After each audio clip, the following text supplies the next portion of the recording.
worldwide. Ayan, so today is another day. May tutulungan tayo, no? Actually, pinatago ko na lang yung gamit at saka picture ni Kuya. May dala silang gamit sa family member nila and gusto ko magpasalamat sa kanila kasi sa pagtitiwala nila sa akin and they allow us to record their reading, no? So, nag-request lang sila for their safety na huwag ipakita ang mukha nila. So, I do respect that. Karangkalan din sa akin na pumunta sila sa akin dito at humingi ng tulong. So, ready ka na, ate?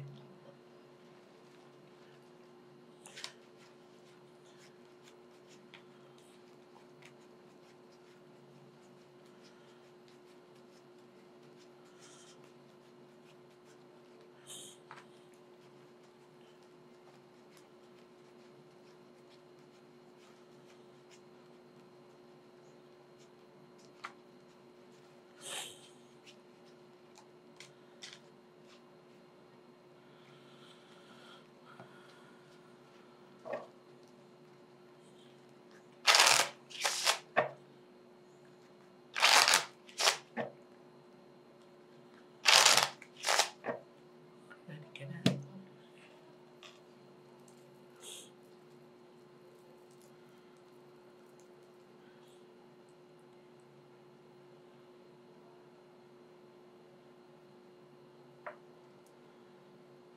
Okay, now I want you to focus. I want you to pick one card. Thank you. So this is you. I'm hoping that this is a red card, okay?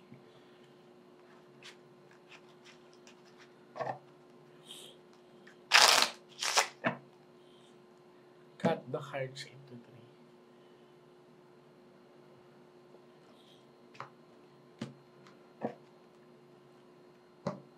Kuha ka ngayon, darling, ng 7 cards of total. Lagay mo dito.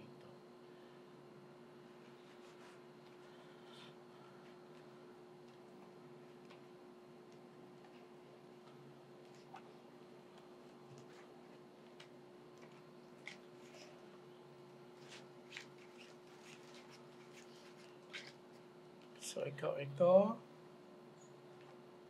Okay. Good aura. Nandito agad siya.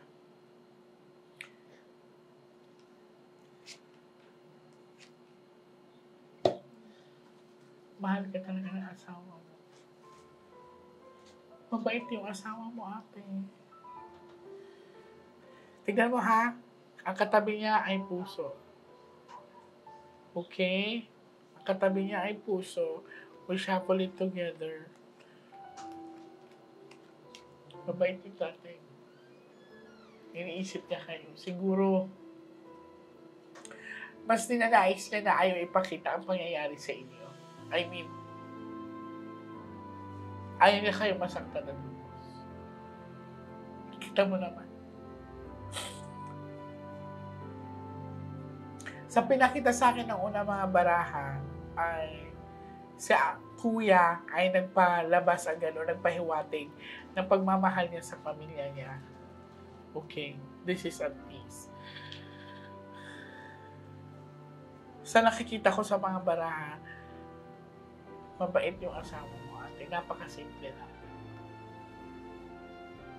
Kumbaga, kung nakakasama ko to, siya yung tipong person na hindi marunong tumanggi or let us say, parang wala siyang masamang tinapay sa mga nakakasama. Yung parang, kaya hayaan yun.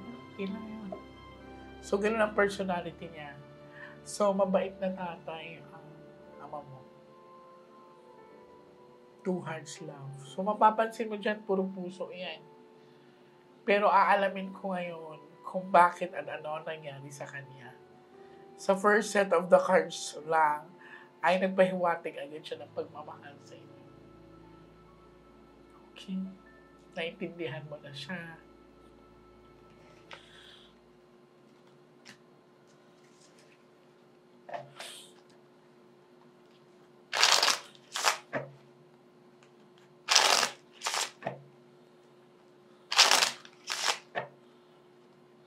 Cut the cards into three.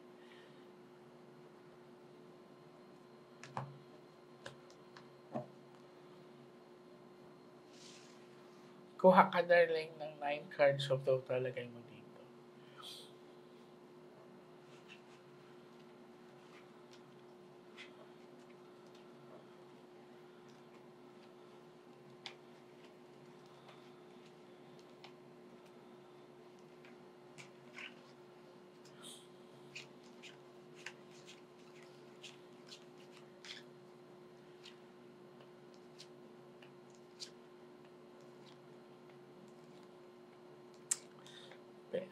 Anong ito?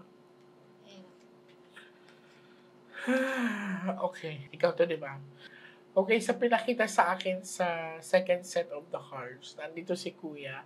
Ito ay aura ni ate. So, that's representation na ang dahilan ng pagkamatay ni Kuya ay hindi third-party involvement, kundi dahil sa pera. So, I feel yung pain niya dito sa ulo and dito. So, sa eksena talagang pinakita sa akin ay malapitan ang pagbaril sa kanya. As in, tutok na tutok ang pagbaril sa kanya. May nakita ako parang sasakay siya sa motor. So, ganun ang nangyari, ate, na pagsakay niya sa motor, malapitan yung pagbaril sa kanya. No? So, gusto kong malaman kung sino ang gumawa sa kanya. Basta ang sinasabi ng baraha, pera ang dahilan. So, walang third-party involvement. Hindi ito yung tinatawag na mga kabit-kabit. So,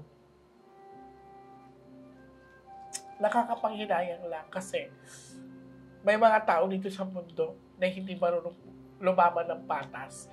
Sila na ngayon may atraso sa tao. Sila pa yung may ganang gumawa ng ganito.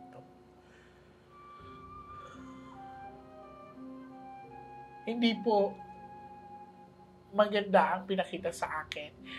Dahil kahit ako mawala ng family member na ganito, ang ginawa sa kanya na malapit ang pagbaril.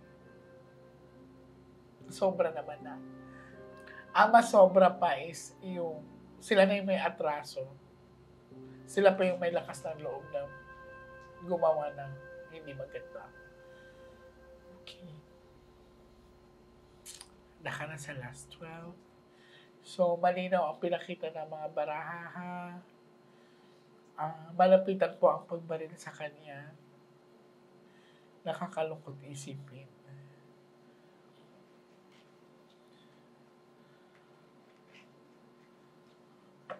Tingnan natin kung sasagutin tayo.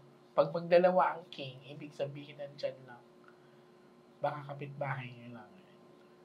Or kakilala niya mismo. Pag magdalawa ang king or dalawa ang jack, ha?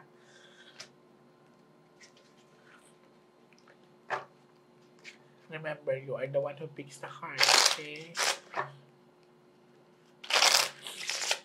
Akin na kamay mo.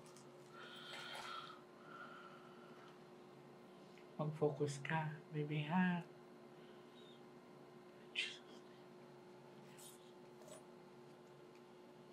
Cut the cards into three.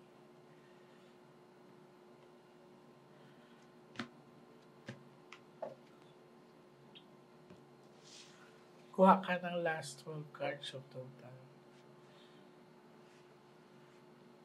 Huwag ka magmadali.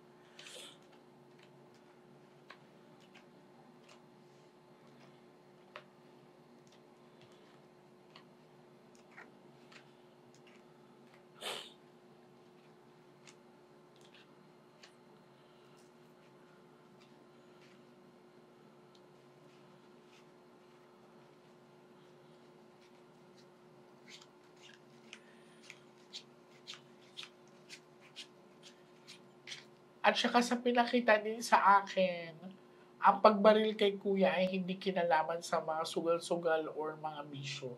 Wala pa ako nakitang ganun.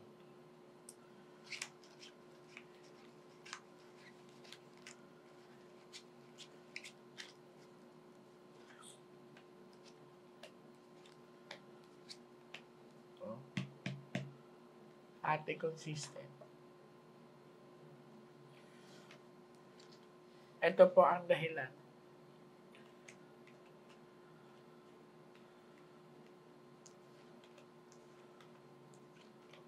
Nag-ask tayo ng sign.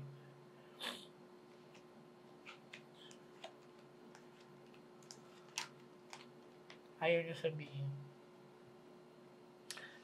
Okay.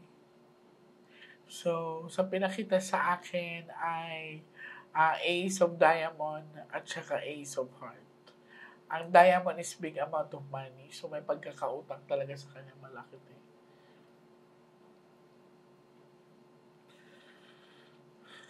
Gustuhin ba natin? Pero siya ang humahadlang. Sana makabalik kayo sa akin na sa sarili niyo naman. Okay? Kasi nakikita ko,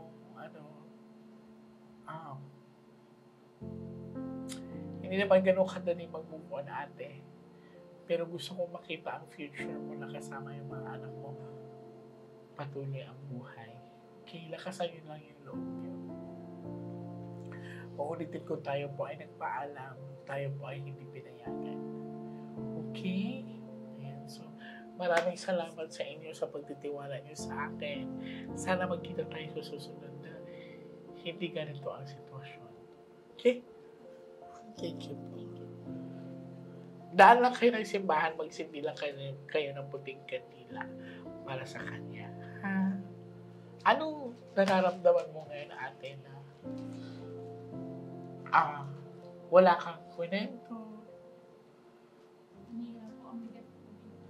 Mabigat sa dibdib mo. Alam ko, hindi ganun kadali. Lalo na yung pinakita sa akin ng mga baraha. Parang, ang hirap isipin, ang hirap na sumasariwa ulit sa isipan mo ang pangyayari. Kaya lakasan mo loob mo, ate. Andiyan pa mga anak mo, ha? Hindi talaga ganun kadali, pero kailangan.